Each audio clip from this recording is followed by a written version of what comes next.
अब हम प्रश्नावली 9.1 का चौथा प्रश्न करेंगे।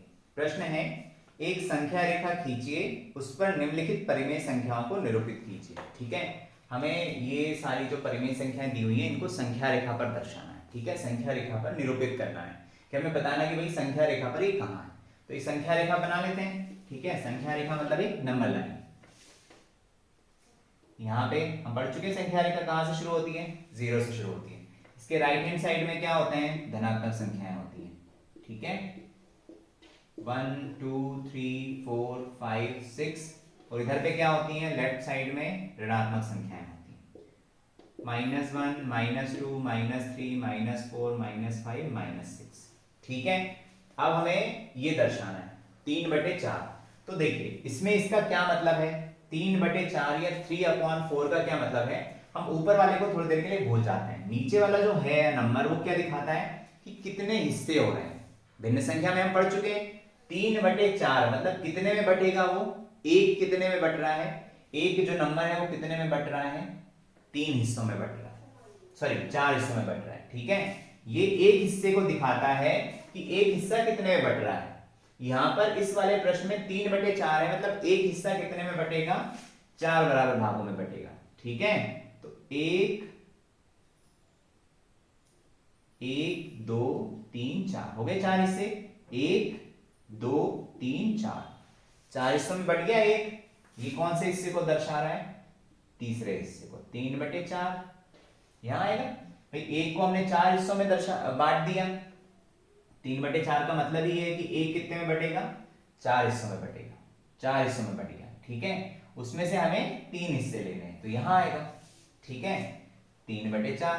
दूसरा है -5/8, तो यहां पर एक कितने में बट रहा है, 8 हिस्सों में बट रहा है। ठीक है, तो माइनस तरफ है, नेगेटिव साइड में है, तो हम इसको बांटते हैं 1 2 3 4 5 6 7 और एक 8। ठीक है, 1 2 3 4 5 6 7 8। ठीक है, ये बराबर होते हैं, ये जो सारे हिस्से होते हैं ये क्या होते हैं, बराबर होते हैं, 4 5 6 7 8। ठीक है, बराबर 8 हिस्सों में बट गया ये, एक कितने हिस्सों में बट गया, 8 हिस्सों में। ये कौन सा हिस्सा दिखा रहा है, पांचवा हिस्सा, माइनस के साइड में है इसलिए इसने हमने -1 को बांटा।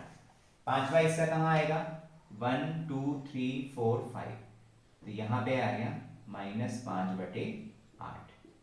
ठीक है, फिर ये वाला देखिए -7/4, इसमें क्या होगा, एक कितने हिस्सों में बट रहा है, 4 हिस्सों में बट रहा है। ठीक है, तो इसको हम रब कर देते हैं क्योंकि इसी पर हम नहीं दर्शा सकते। ठीक है, नई नंबर लाइन बनानी पड़े, हर नंबर को दर्शाने के लिए आपको अलग नंबर लाइन बनानी है। ठीक है, 4 नंबर लाइन बनेगी, पहले वाले को दर्शाने के लिए एक नंबर लाइन बनाएंगे, दूसरे वाले को दूसरी नंबर लाइन पे, फिर तीसरी नंबर लाइन पे तीसरे वाले नंबर को दर्शाएंगे।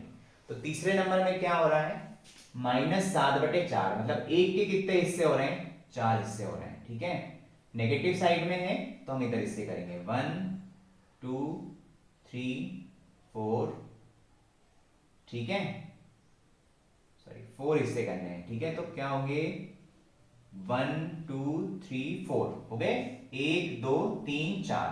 अब 7 हिस्से चाहिए, तो ये देखिए ये जो हम पढ़ चुके हैं ये कैसा भिन्न है, ये विषम भिन्न है, इसमें अंश बड़ा है। ठीक है, तो एक के तो 4 ही हिस्से होंगे लेकिन एक में पूरा नहीं हो पा रहा है, हमें 7 हिस्से लेने हैं इस तरह के, तो इसके 4 हिस्से किए फिर इसके भी 4 हिस्से करेंगे हम। ठीक है, होंगे 4 ही हिस्से लेकिन हमें कितने हिस्से चाहिए, 7 हिस्से चाहिए। तो कहां आएगा, 1 2 3 4 हिस्से तो ये हो गए, बाकी के 3 हिस्से कहां मिलेंगे हमें, इसमें मिलेंगे, 1 2 3, तो यहां 7 हो गए, 1 2 3 4 5 6 7, यहां आ जाएगा -7/4। ठीक है, बटे में जो नंबर है हम एक के उतने हिस्से करेंगे। ठीक है, फिर अगर ऊपर जितने भी हमें नंबर दिए हुए हैं उसको हम काउंट कर लेंगे। तो हमने इसके 4 हिस्से किए क्योंकि बटे में 4 था, 1 2 3 4 हिस्से कर लिए, इसके भी 4 हिस्से कर लिए, बाकी सबके 4 4 हिस्से कर लिए। ठीक है, हमें यहीं तक जरूरत है, तो यहीं पर हमें नंबर मिल गया, 7 हिस्से कहां मिल गए, यहाँ पे 7/4।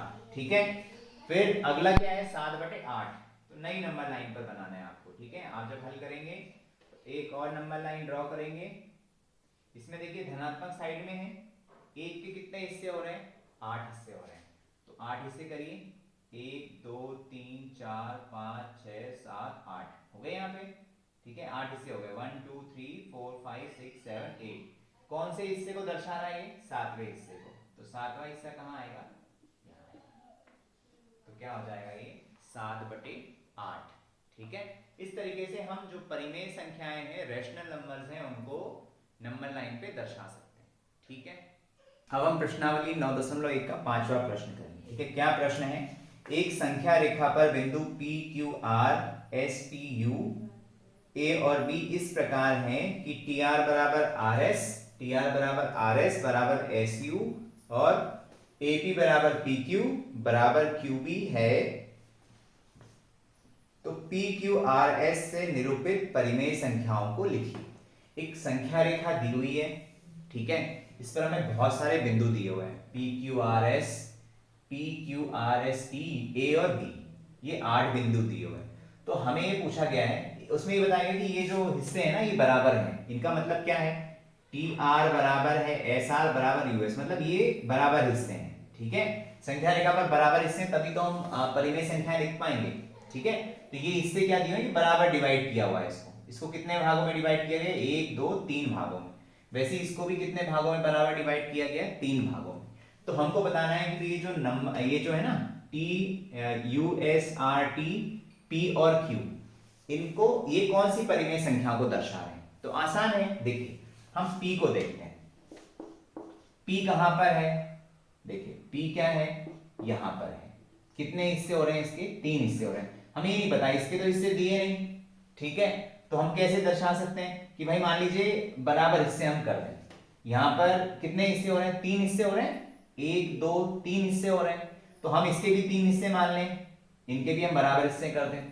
तो क्या होगा? 3 हिस्से इसके, 3 हिस्से इसके। ठीक है, और ये कौन सा हिस्सा दर्शा रहा है? 3 हिस्से, 3 से 6 हिस्से, ये कौन सा हिस्सा है? 7वां हिस्सा है। 7वां हिस्सा है, क्योंकि बराबर हिस्से कितने हिस्से हो रहे हैं? तो बटे में तो क्या आएगा? P पर क्या होगी? P पर परिमेय संख्या क्या होगी? बट कितने हिस्सों में रहा है? 3 हिस्सों में। जो एक है, जो एक नंबर है, मतलब ये जो नंबर है, ये कितने कितने हिस्सों में बट रहा है? 3 हिस्सों में। तो बटे में तो क्या आएगा? 3। ये कौन से हिस्से को दर्शा रहा है? 7वें हिस्से को। तो P क्या हो जाएगा? 7/3। 3 इसके, 3 इसके 6 और ये 7वां हिस्सा, तो 7/3। वैसे Q पर क्या होगी? Q पर परिमेय संख्या। अब देखिए Q कौन से हिस्से को दर्शा रहा है? उसका अगला है 3 3 6 7 8, तो 8वां हिस्सा है, तो क्या हो जाएगा ये? 8/3। ठीक है, वैसे ही इधर के पे क्या है? देखो इधर पे भी 3 हिस्से हैं। ठीक है, हमें R और S को दिखाना है, P और Q और R और S की जो परिमेय संख्या है वो दिखानी है।